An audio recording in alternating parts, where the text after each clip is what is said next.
Salam alaikum, je me nomme Ibrahim Silla. Je suis entrepreneur, panéliste et spécialiste des questions liées à la jeunesse. Je réfère c'est une invitation, c'est comment réussir au Sénégal. Je nuis tous les téléspectateurs de Iguane Pro. Je suis sorti de l'université Gaston Berger de Saint-Louis en géographie. Par la suite, j'ai suivi d'autres formations en communication. Voilà, ça c'est mon parcours académique. Bon, comme l'entrepreneuriat, moi j'avais l'habitude de dire je suis étudiant le matin, businessman l'après-midi et la nuit je suis artiste. Donc je suis dans l'entrepreneuriat et on va en parler après. Donc c'est un parcours que j'ai entamé à base parce que c'est une passion. J'ai toujours dit qu'un jeune doit avoir de l'ambition et mon ambition c'était d'avoir mon propre entreprise. Donc raison pour laquelle l'entrepreneuriat c'est tout un parcours qui ne cesse de terminer. C'est une passion l'entrepreneuriat chez moi. Bon, comme on le dit, un jeune responsable et patriote ne doit pas rester comme simple spectateur face à l'entreprise de développement durable entreprise par sa nation. Donc à base, moi je suis de Yoff. Qui dit Yoff? Yoff c'est toute une question d'éducation et je suis éduqué dans la mesure en tant qu'homme. On doit savoir la moo ñu war digganteer suñu bopp, la moo ñu war digganteer suñu mbokk, la moo ñu war digganteer suñu dëkk. Raison pour laquelle à base on m'a conscientisé et éduqué qu'un jeune doit savoir ce qu'il veut et tendre vers cette perspective de voir concrétiser ses ambitions. Raison pour laquelle à base je me suis lancé dans l'entrepreneuriat. J'ai commencé par pas mal de trucs. À l'université, j'ai commencé à vendre de la glace, j'ai vendu des habillements. Bon, par la suite, j'ai collaboré avec des associés jusqu'à mettre en place de petites entreprises, jusqu'à atteindre, comme on l'appelle tout à l'heure, l'empire d'Ibrahim Silla dans 4 secteurs. Le secteur du transport, le secteur de l'habillement, le secteur de l'audiovisuel, le secteur de la communication. Donc pour moi, ce qui m'a poussé, comme je t'ai dit tantôt, c'est une question de passion. L'entrepreneuriat, c'est une passion chez moi. Et aussi une passion pour ne pas être dépendant des autres.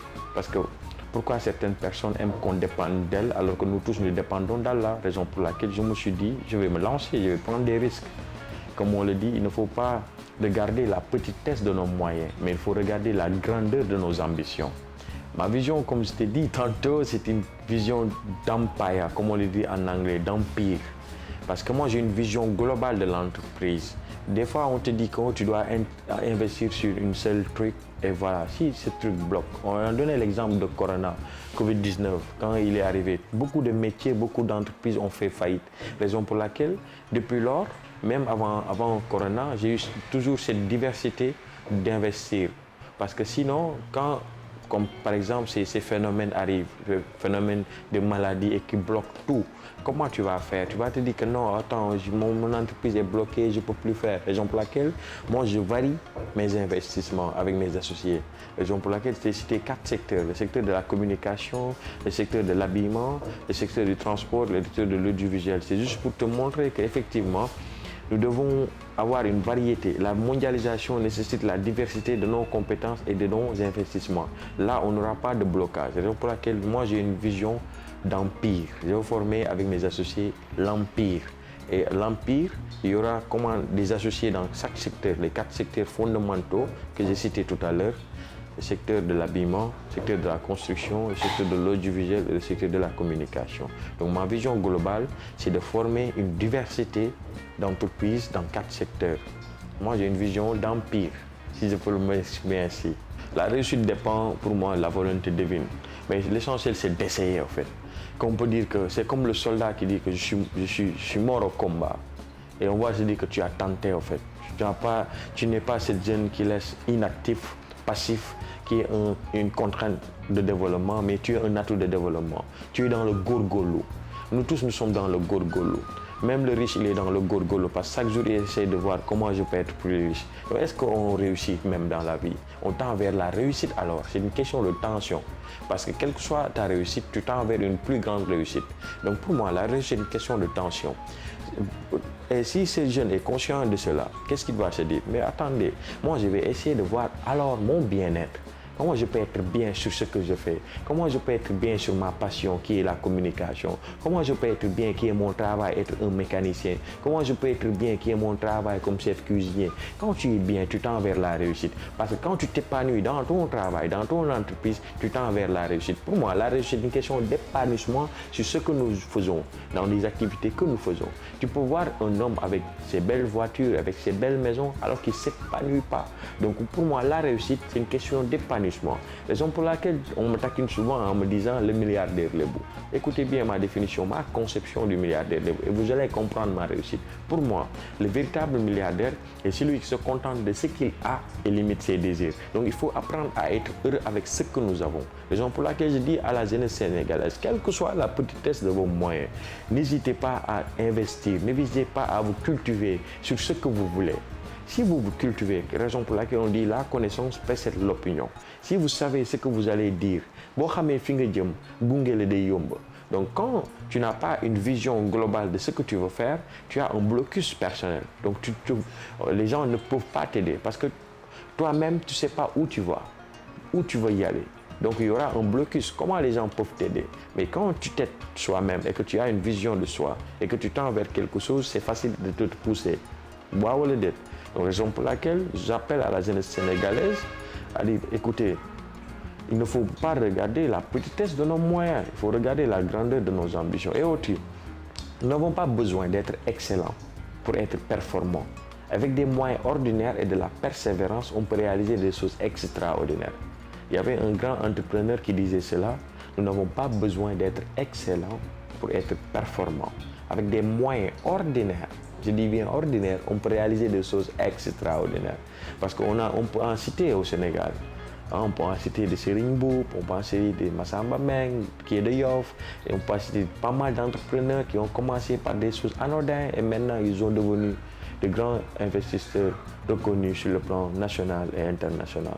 Donc l'exemple est là, aussi près de nous pour moi, c'est que nous devons voir où nous voulons aller. Et quand nous savons où nous voulons aller, nous accompagner, c'est très facile. Donc si on a un jeune passif qui n'a pas une vision personnelle de sa vie, de son futur, c'est difficile de l'accompagner. Mais j'invite à la jeunesse sénégalaise de ne pas avoir peur d'entamer. Nous, on a peur de prendre des initiatives. On attend toujours l'État, on attend toujours nos parents, on ne prend pas de risques. Dans la vie, ceux qui réussissent le mieux, c'est ceux qui prennent des risques. On va leur dire, mais attends, les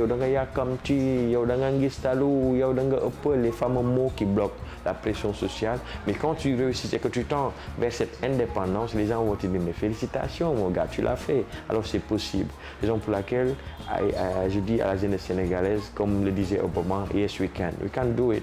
On peut le faire. C'est possible. Mananek, comme je disais en Wolof, Mananek. Au mot de la fin, c'est vous remercier Iguane Pro pour cet entretien, d'avoir permis de communiquer avec mes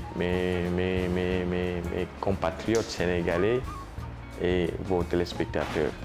Mais je suis lancé un message, comme je suis jeune, j'aimerais inviter la jeunesse sénégalaise à notre révolution, nous. Je vais vous expliquer ma révolution jeunesse sénégalaise. Avec politesse et sagesse, nous devons entamer la révolution intellectuelle pour redonner à la jeunesse sa place primordiale dans la société.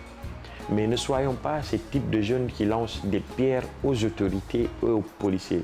Mais soyons ces types de jeunes qui lancent des pierres d'idées, capables de motiver et d'exciter la jeunesse sur les questions majeures de la nation, comme les questions d'entrepreneuriat, les questions d'indépendance, sur le plan de la formation, sur le plan d'innovation, sur le plan.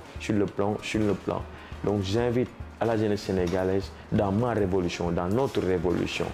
Donc j'aimerais dire à toute la nation, à tous les téléspectateurs de Iguane Pro, de leur dire que, écoutez, n'hésitez pas d'entreprendre, n'hésitez pas d'essayer, n'hésitez pas de prendre des initiatives. Parce que dans la vie, si tu ne risques rien, tu n'as rien. Et il faut risquer positivement, l'audace positive. C'est-à-dire qu'avoir cette positivité afin d'investir, de prendre des initiatives. Et là, c'est facile de t'accompagner. Mais quand on est passif et on s'endort, la vie continue alors que nous, on dort. Et on doit s'activer, jeunesse de ma nation. Ça, c'est le message, mon dernier mot, en disant « Mananek ». quel que soit le projet dites-vous mën na nekk, yes we can, mën na nekk. maa ngi remercier samay mbokki Yoff parce que tamit Kane Ibrahima Silla wax Yoff baka tekki à la YO ñaari F maanaam Y yaru O oyof F benn bi muy fit beneen bi fulla donc jikko yooyu la ñuy yare Yoff jikko la te dëkk yëpp li ko woon donc Sénégal dafa am lu mag kenn amul mooy dans chaque localité il y a un potentiel économique, un potentiel religieux, un potentiel culturel qu'on doit mettre dans une dynamique commune pour le bien-être de la population donc Sénégal dëkk bu riche la. Assalaamu aleykum.